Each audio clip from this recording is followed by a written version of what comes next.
Hello hello વિદ્યાર્થી મિત્રો, કેમ છો? બધા મજામાં? ફર્સ્ટ એક્ઝામ આવી રહી છે અને મારા માઇન્ડમાં એઝ અ ટીચર એક ક્વેશ્ચન આવેલો, વોટ ડુ સ્ટુડન્ટ નીડ્સ?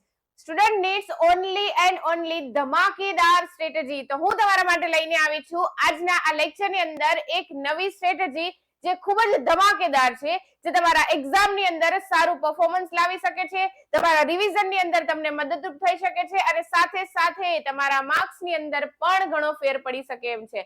તો હું છું સંગીતા ભંડેરી, અમારી યુટ્યુબ ચેનલ સ્ટડી માસ્ટરમાં આપ સૌનું ખૂબ ખૂબ સ્વાગત કરું છું.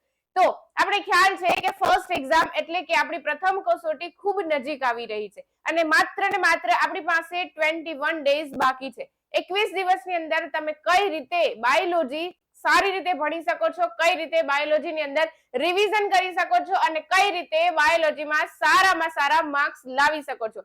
તો આના વિશે આજના લેક્ચરની અંદર વાત કરવાના છીએ. લેક્ચરના અંત સુધી બન્યા રહેજો, સાથે સાથે તમારા ફ્રેન્ડ મિત્રોને શેર પણ કરી દેજો. ઓકે, ચલો તો જોઈએ. સૌપ્રથમ આપણી પાસે માત્ર ને માત્ર 21 દિવસ બચ્યા છે, બરાબર?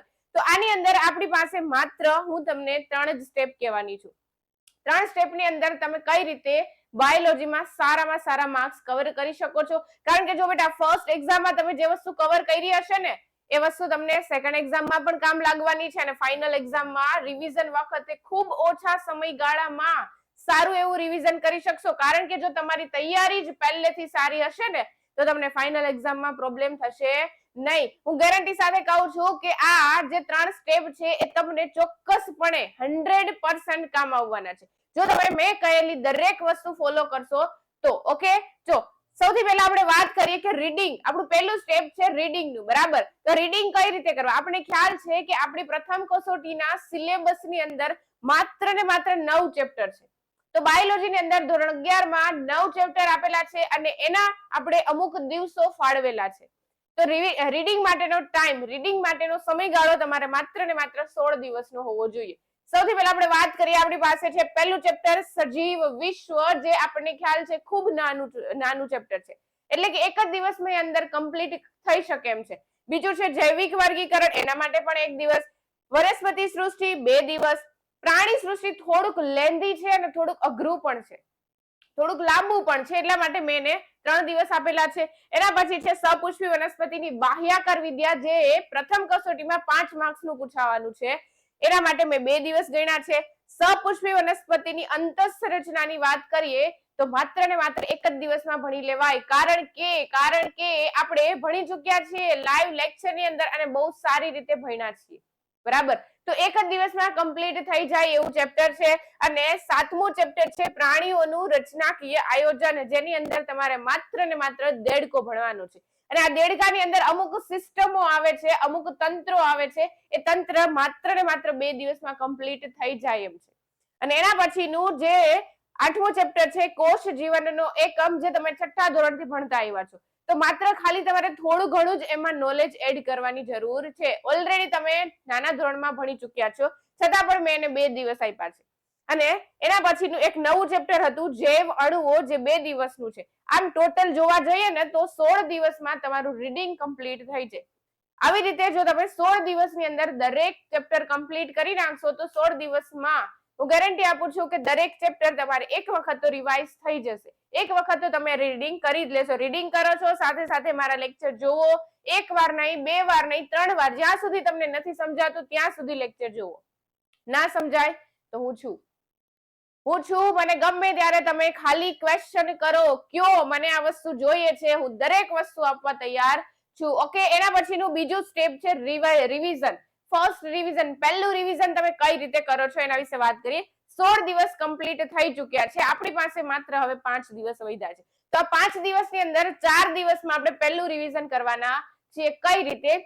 તો કે સજીવ વિશ્વ અને જૈવિક વર્ગીકરણ, જે આપણે માત્ર ને માત્ર 1 જ દિવસની અંદર કમ્પ્લીટ કરી દેવાનું છે, બરાબર? તો આ પહેલો દિવસ થઈ ગયો. બીજું છે વનસ્પતિ સૃષ્ટિ અને પ્રાણી સૃષ્ટિ, એને આપણે બીજા દિવસે રિવાઇઝ કરીશું. સપુષ્પી વનસ્પતિની બાહ્યાકાર વિદ્યા, સપુષ્પી વનસ્પતિની અંતસ્થ વિદ્યા, જેને આપણે ત્રીજા દિવસે, અને હજી એક ચેપ્ટર એડ કર્યું છે દેડકા વાળું, બરાબર? એને ત્રીજા દિવસે રિવિઝન કરવાનું છે. અને છેલ્લા 2 ચેપ્ટર વધે છે કોષ જીવનનો એકમ અને જૈવિક અણુઓ, જે તમે ચોથા દિવસે રિવિઝન કરવાનું છે. તો આ ટોટલ 4 દિવસની અંદર 9 ચેપ્ટર તમારે રિવાઇઝ કરવાના છે. શા માટે? કારણ કે ઓલરેડી આપણે ભણી ગયા છીએ. ઓલરેડી તમે મારા લાઈવ લેક્ચર જોયા હશે, સાથે સાથે એક વખત 16 દિવસમાં વાંચ્યું પણ હશે, અને રિવિઝન વખતે 4 દિવસમાં તમારે આખું સિલેબસ 11 સાયન્સ નું કમ્પ્લીટ કરવાનો છે. અને હવે એના પછીનું છેલ્લું સ્ટેપ શું છે? તો કે ફાઇનલ રિવિઝન, જે માત્ર ને માત્ર એક જ દિવસમાં કરવાનું છે. મતલબ એક્ઝામના આગળના દિવસે. આવતીકાલે એક્ઝામ છે અને આજના દિવસની અંદર તમારે દરેક ચેપ્ટર, દરેક ટોપિક, દરેક લાઈન એક જ દિવસમાં કમ્પ્લીટ કરવાની થશે. તમારે રજા હોય કે ના હોય, રાત ઉજાગરા કરવા પડે તો કરી નાખજો. એક દિવસ છે બેટા આપણી પાસે, માત્ર ને માત્ર એક જ દિવસ. બની શકે કે પછી આપણને રિગ્રેટ રહી કે કાશ મેં એક દિવસ સૂતી ના હોત, કાશ મેં એક દિવસ આરામ ના કર્યા હોત, કાશ કે મેં એક દિવસ ફ્રેન્ડ સાથે ફરવા ના ગયા હોત. તો માત્ર ને માત્ર એક જ દિવસની અંદર તમે ફાઇનલ રિવિઝન કરી શકો એમ છો.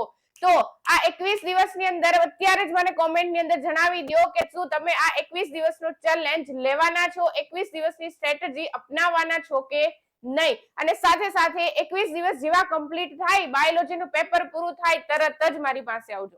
જેવું બાયોલોજીનું પેપર પૂરું થાય, પેપર સારું જશે તમારું, હું ગેરંટી સાથે કહું છું.